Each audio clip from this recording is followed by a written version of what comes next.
Hi guys! So samahan nyo ako magpagawa ng sasakyan today. So ayusin na natin ang shock absorber. Pati ayusin na rin natin yung mga hose ng radiator natin dito sa ating Honda City Type Z na 2002. So may kalumaan na siya, pero naisip namin na why not gagawin na natin tong daily drive.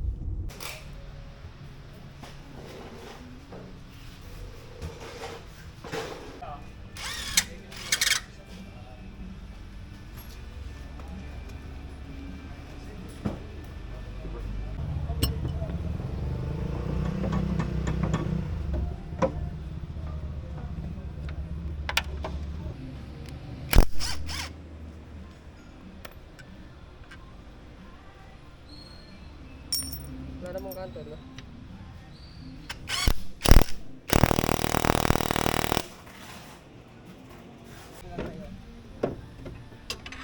Nakakita ko ng video.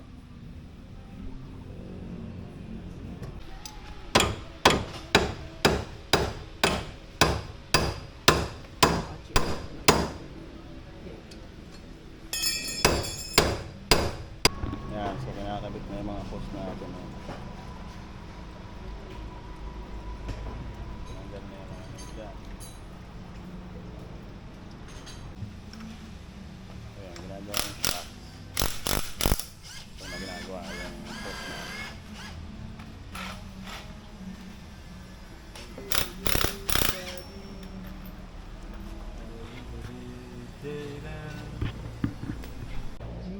Yan guys, dahil sa kalokohan natin.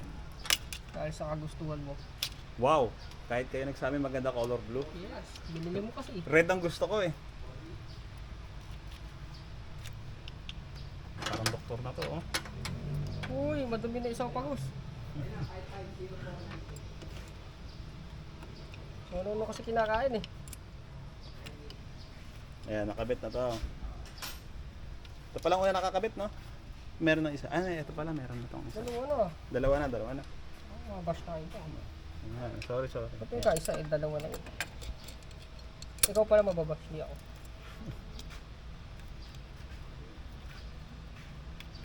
So ito ay mabunot. Ayan guys, so okay na siya. Dadagdagan pa natin sa sunod to. Ang color blue rin. Ano? Pamilya? Isa lang. Mag-isa lang? Bakit? Ano? Dalaga? Something. So yan guys, natapos na po ang ating pagpapaayos. Madumi lang talaga, pero ayun. Ito na yung mga ano natin, no, radiator hose natin. Color blue na siya, Samco siya, sport. So yan, medyo ano pa siya. Hindi pa siya ganun ka-exciting dahil ito pa lang naman yung nababago.